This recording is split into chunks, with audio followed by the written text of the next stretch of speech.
Hey everyone, welcome to the deep dive. This one is, well, it's a special one made just for you Vintage Car Chronicles listeners over on Spotify. That's right. And today Oh, got it. we're going to be taking a look at the Audi RS6. Yeah, the RS6, a real modern icon in the automotive world. And get this, we're talking 20 years worth of history here, 4 generations. We've got it all. Articles, specs, anecdotes. We're going deep. Wow, okay.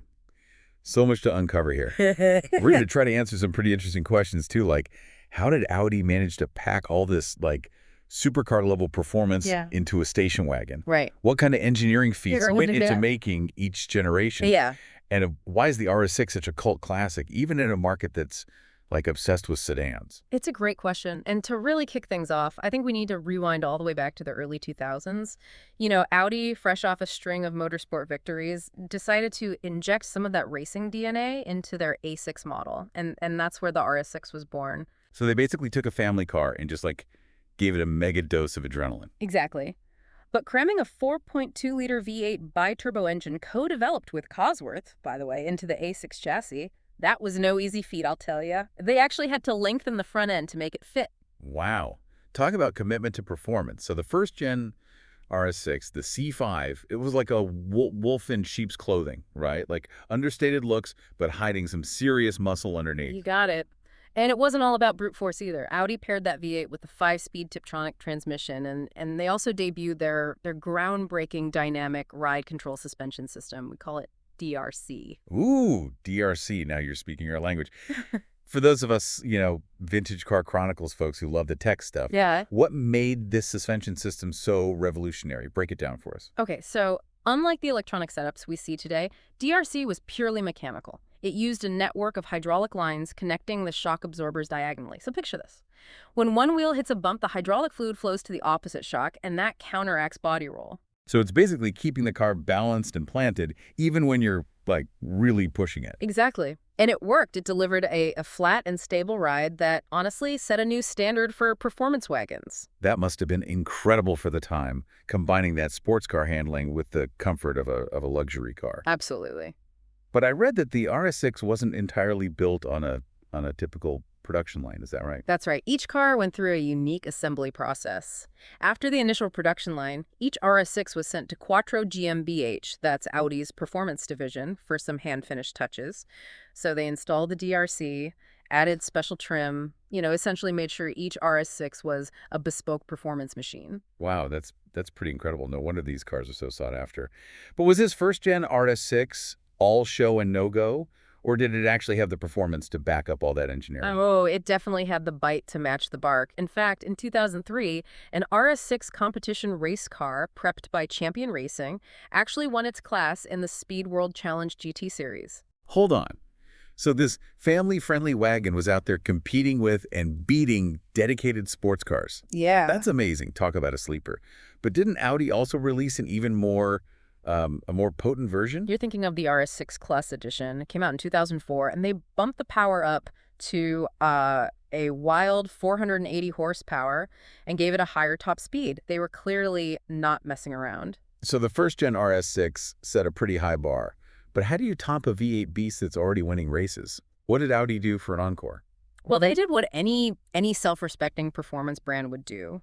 They went bigger. In 2008, Audi introduced the second-generation RS6, the C6, and it was a game changer. Okay, I'm on the edge of my seat. What do they do? Give it an even bigger V8. Actually, they went in a different direction. They swapped out the V8 for a monstrous 5-liter V10 bi-turbo engine. A V10. Now we're talking. Didn't they use that same engine in some of their supercars? You're exactly right. This engine was shared with the Audi R8 and even the Lamborghini Gallardo pedigree. Okay, my mind is blown. Audi put a supercar engine in a family wagon. What was the horsepower figure on this thing? Buckle up. The second-gen RS6 turned out a mind-boggling 580 horsepower and 650 newton-meters of torque. It was actually more powerful than the R8 at the time. That is insane. But how did they keep a 10-cylinder engine running smoothly in a car that's, designed for daily driving? That must have been a challenge. It was. And this is where Audi's motorsport experience really shines through. They implemented a dry sump lubrication system, which you typically only find in high-performance race cars. Dry sump system. I'll admit, I'm not familiar with that. What's the benefit here? Well, it's all about making sure the engine gets consistent lubrication, even under extreme conditions. So, in a dry sump system, the oil is stored in a separate tank instead of the engine pan. This prevents oil starvation during hard cornering, which can be a problem with powerful engines. So they basically borrowed a trick from the racetrack to make the RS6 even more capable. That's smart. Did they make any other upgrades to complement that monstrous V10? Oh, absolutely. We're talking about an upgraded 6-speed automatic transmission and even optional carbon ceramic brakes. Carbon ceramic brakes on a station wagon? That seems a little excessive, no. Not at all. Remember, we're talking about a car designed to handle supercar-level performance. Carbon ceramic brakes provide incredible stopping power, which is essential for a car like this. Okay, you've convinced me. It all makes sense now. But with all this focus on performance, did they sacrifice any comfort? Could you actually live with this car day to day? Well, that's the beauty of the RS6. Audi didn't forget about practicality. They carried over the DRC suspension system from the first generation, but made it even better with adjustable settings. So you could tailor the ride to your liking. Sporty when you want to have fun, comfortable when you need to, cruise around. Exactly. And for those who wanted even more exclusivity, Audi released limited edition models like the RS6 Plus Sport and the RS6 Plus Audi Exclusive. Those were really special cars. Plus Sport, Plus Exclusive. These names just scream performance and luxury. Okay, so we've had a powerful V8, then a mind-blowing V10.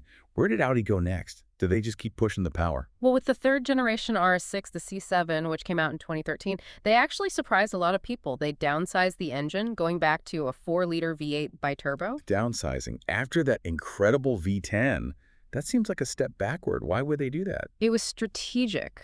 A really smart move, actually. Audi shifted their focus with the C7. They prioritized weight reduction and improving weight distribution. So instead of just adding more power, they focus on making the car more agile, more responsive. Exactly. And even though it had a smaller engine, the C7 wasn't exactly slow. It still had an impressive 560 horsepower. Okay, still plenty of power. Mm.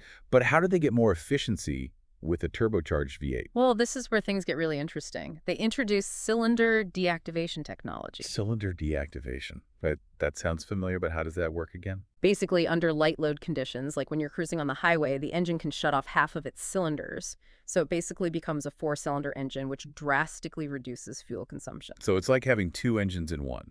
A fuel-sipping 4-cylinder for daily driving and a powerful V8 when you need it. Pretty cool. Did they change the transmission at all to improve efficiency and performance? Absolutely. They introduced a new 8-speed Tiptronic transmission in the C7. This thing was amazing, allowing for super quick gear changes. It helped the car achieve a 0 to 100 time of just 3.9 seconds. Wait, 3.9 seconds. That's even faster than the V10-powered C6. So much for downsizing being a step backward. Audi really knows how to get the most out of their engines. What about suspension and handling? Any improvements there? You bet. Audi never forgets about handling. The C7 kept the DRC suspension system, but also added adaptive air suspension as an option. Adaptive air suspension. What are the benefits of that? It's all about giving you options. You get a comfortable ride for daily driving, but then you can firm things up for sportier handling when you want.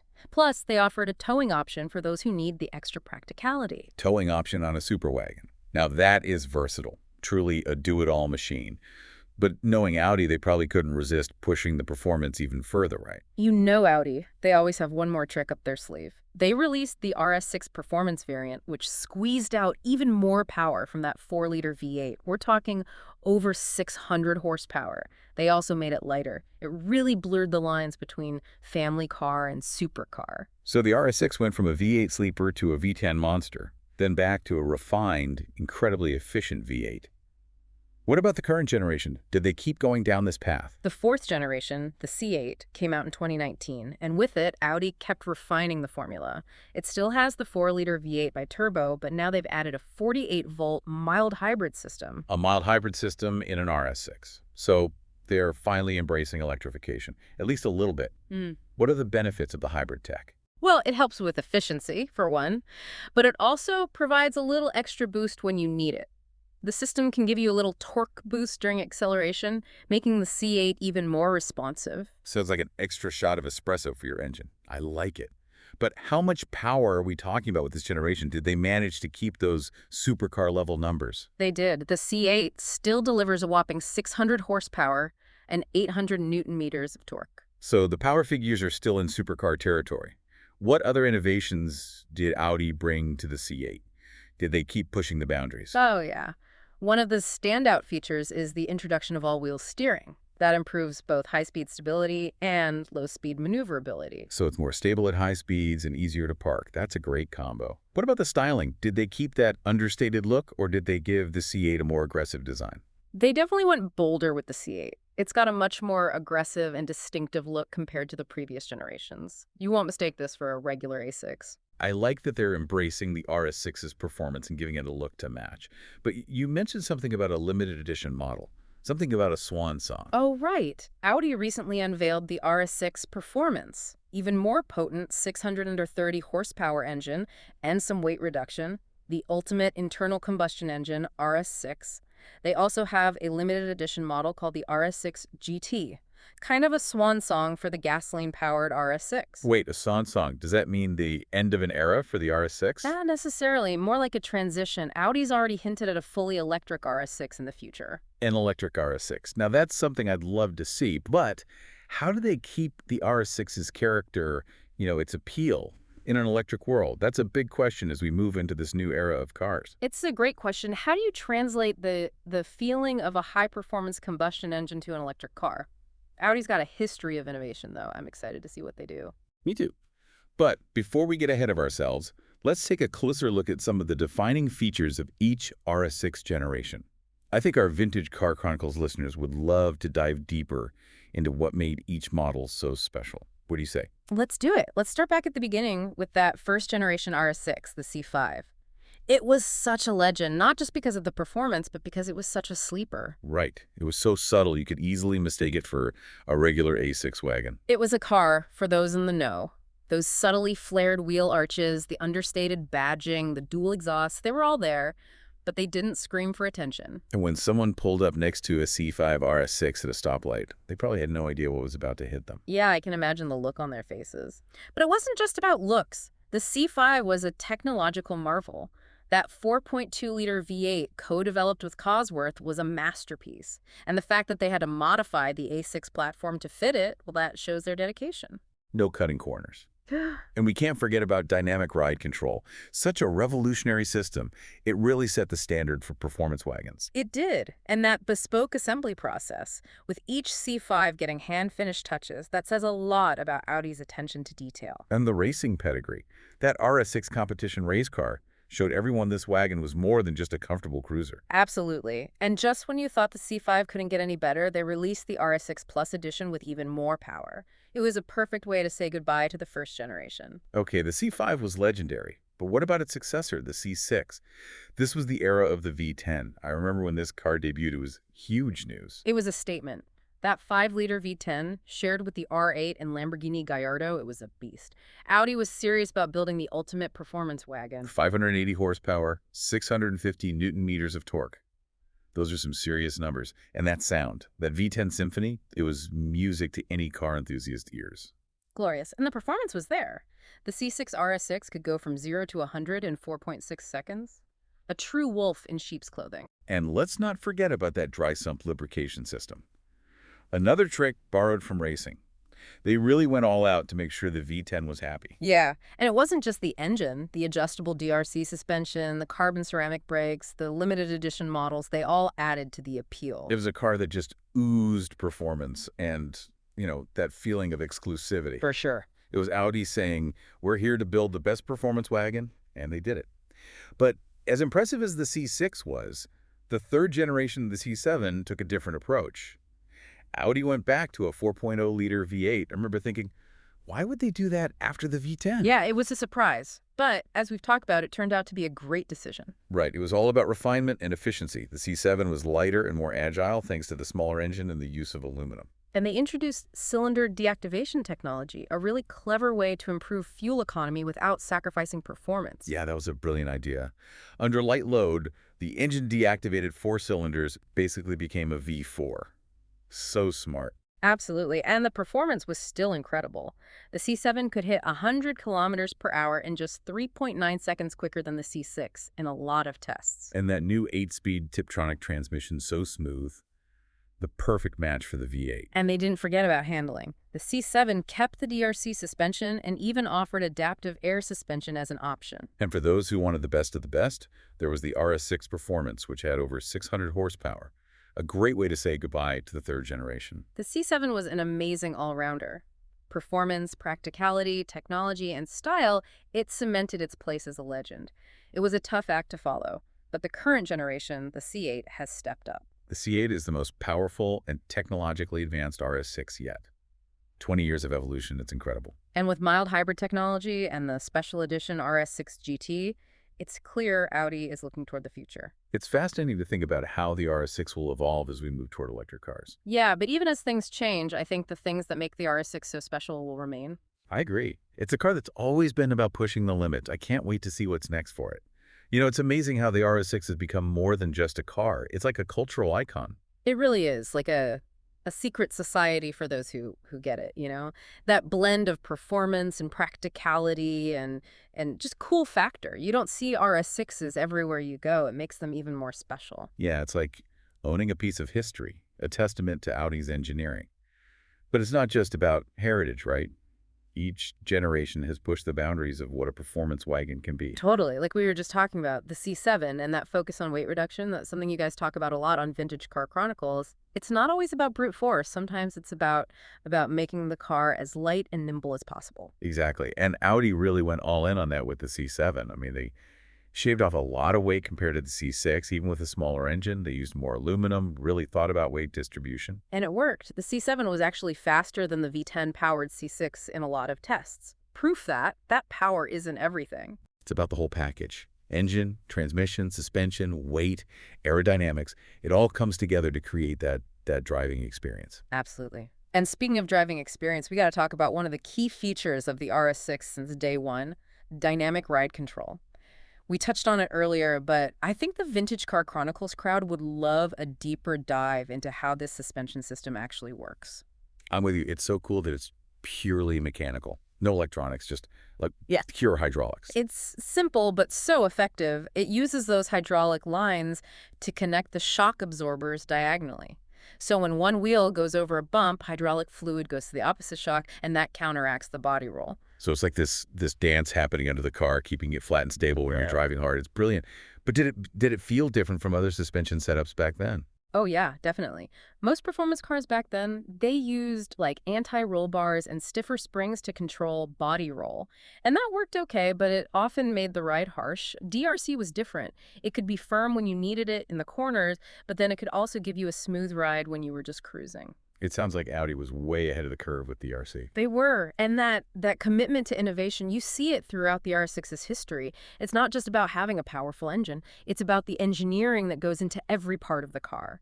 The bespoke assembly process for the C5 and C6, the cylinder deactivation tech in the C7, all-wheel steering in the C8 Audi never stopped trying to make the RS6 better. And don't forget about those carbon ceramic brakes. Those aren't just for looks. They mean serious stopping power, so you can really push the RS6 to its limits. Exactly. It's all about balance with this car. Power, handling, comfort, practicality, the RS6 really can do it all. It's like the ultimate versatile performance car. And with Audi starting to explore electrification with the C8 and that special edition RS6 GT, it seems like they're looking to the future while still respecting the car's history. Speaking of history, it's amazing to think about how far the RS6 has come in 20 years. From a stealthy sleeper to this bold, unapologetic performance machine, it's always been about pushing the limits of what a performance wagon can be. It's been so fun exploring all the different generations, but I think our listeners would love to hear some of the specific details, the little anecdotes that made each generation so memorable. Want to dive into some of those stories? Absolutely. Let's go back to that first-gen RS6, the C5. It was such a legend, not just for the performance, but for how understated it was. It was the ultimate sleeper. You could easily mistake it for a regular A6 wagon if you didn't know what to look for. Right. It was a car for those who, those who are in the know. The subtly flared wheel arches, the badging, the dual exhaust, it was all there, but it was so subtle. And I bet Those unsuspecting drivers who pulled up next to a C5 RS6 at a stoplight, they had no idea what they were in for. Oh, yeah. I bet they were surprised when that V8 roared to life. It was a proper sleeper, capable of embarrassing a lot of sports cars back then. And remember that Cosworth connection. The fact that Audi teamed up with a legendary racing engine builder to make that V8, that's serious commitment. It is. And the lengths they went to make it fit, modifying the front end of the A6 to shoehorn that engine in there, they meant business. And dynamic ride control, can't forget that. Such a revolutionary system for the time. Amazing handling, but still comfortable. Well, Audi was really pushing the boundaries of engineering. totally. And that bespoke assembly process, each C5 RS6 got these hand-finished touches. It was like they were building custom cars. And the racing pedigree. That RS6 competition race car proved that this wagon had real motorsport DNA. It wasn't just a poser. It could handle itself on the track. And then, just when you thought the C5 was as good as it gets, they dropped the RS6 Plus Edition. Even more power, more exclusive features, a great way to say goodbye to the first generation. Speaking of iconic cars, let's move on to the second generation, the C6. The era of the V10. I remember when this car came out, it was a huge deal. Yeah, it was a real statement from Audi, taking a family wagon and dropping a 5.0-liter V10 in there. The same engine from the R8 and the Lamborghini Gallardo. It was crazy. 580 horsepower, 650 newton meters of torque. Those numbers are still impressive today. And to think, it was more powerful than the R8 back then. It was a monster, but a beautifully engineered monster. And the sound of that V10, so distinctive, it was like music. And I bet those optional carbon ceramic brakes were useful for slowing this thing down. Oh, for sure. Huge brakes, tons of stopping power, essential for a car this powerful. And the adjustable DRC suspension was great too. You could dial in the ride just the way you wanted it, comfy or sporty. The C6 RS6 was the ultimate do-it-all car. Comfortable enough for every day, but with incredible performance on tap when you wanted it. Audi at its best, blending practicality with performance. But then, the third generation, the C7, Audi decided to go back to a 4-liter V8. I was surprised at first, I have to admit. After that V10, it seemed like a strange choice. I get it. But as we talked about before, it was a really smart move in the long run. It was all about refinement, making the car more efficient. The C7 was lighter, more nimble, thanks to that smaller engine and the aluminum construction. And they introduced cylinder deactivation, which was just genius. Yeah. Improved fuel economy without sacrificing performance. That's the dream. Right.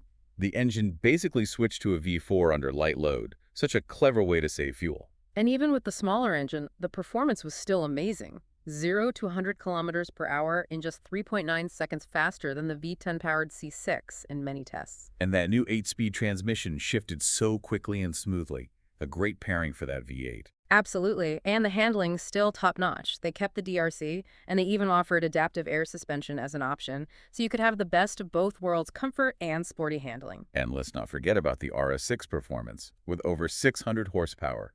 A real send-off for the third generation. The C7 was a true all-rounder performance, practicality, tech style. It earned its place as a legend, but the current generation, the C8, has picked up the torch and run with it. The C8, the most powerful and high-tech RS6 yet. It's the culmination of 20 years of pushing the limits of what this car can be. And with the mild hybrid system, it's clear Audi is looking ahead to the future. It's exciting to think about what an electric RS6 might be like. It is, but even as things change, I think the core of the RS6, what makes it so special, that will remain. I agree. It's a car that's always been about pushing boundaries, defying expectations. And for our Vintage Car Chronicles listeners, it's a reminder that passion for cars can take many forms. Whether it's a classic or a cutting-edge machine like the RS6, there's always something to appreciate in the world of cars. You know, going through the RS6's history, it's amazing to see how each generation reflects, not just Audi's engineering, but also like the changing automotive landscape. It's true. I mean, we've come from the kind of relative simplicity of the C5 to the complexity of the C8 with all its technology. Yeah, it's like a little snapshot of how the car industry has changed in the past 20 years. But the cool thing is, through it all, Audi's kept the core of what the RS6 is all about. It's still about that exciting performance, understated style, and you can still use it every day. It's a car that can take the kids to school and then, like, hit the racetrack. Yeah. Amazing. But as we were talking about, the future of the RS6 is probably electric. Do you think they can, like, capture that same magic, that same feeling with an electric powertrain? That's the big question, right? How do you translate the experience of driving a powerful V8 or a V10 into an electric car. That's something all the performance car makers are trying to figure out. It's not just about, like, horsepower and torque numbers. It's about the sound, the feel, the whole experience of driving a performance car. Yeah, exactly. Those things are hard to recreate, but I trust Audi's engineers. They've always been innovative, always pushing the boundaries. And they've had success with electric cars. The e-tron GT, for example, has gotten really good reviews. They know how to make an EV that's fun to drive. Right. The e-tron GT shows that Audi knows how to do electric performance right. So if they can bring that to the RS6, I think it'll be pretty amazing. Yeah, I'm excited to see it. An electric RS6, all that instant torque, all-wheel drive. It's going to be interesting. But what about the sound? You know, Yeah. the V8 roar is such a big part of the RS6 experience. Yeah, that's a good point. The sound is a big part of the emotional connection you have with the car. But maybe Audi can get creative here. Maybe they come up with a unique sound for the electric RS6, something that like captures the spirit of those old engines, but also embraces the new electric feel. It'll be cool to see what they do. But even as we look ahead, we should remember that the RS6 is about more than just specs and performance. It's about the stories, the experiences people have with these cars. Absolutely. It's about the memories you make, whether you're driving on a twisty road, going on a road trip, or just, admiring the car itself. It's a car that people really connect with. And I think the story of the RS6 will keep going as we move into this new era of cars. It will. And as we finish up this deep dive, I want to leave our Vintage Car Chronicles listeners with this thought. The RS6 is it's a testament to how powerful automotive passion can be. It's a car that's always pushed the limits, but it's never lost sight of, practicality and that understated elegance. It shows that cars are more than just machines. They're a way for us to experience the world in a different way. Exactly. And as we move towards electric cars, I'm really excited to see how the RS6 will evolve. I have a feeling the best is yet to come. I think you're right. A huge thank you to all our Vintage Car Chronicles listeners for joining us for this deep dive into the Audi RS6. We hope you enjoyed it. And don't forget to tune in to Vintage Car Chronicles every day for more great part content. Until next time, keep the passion alive.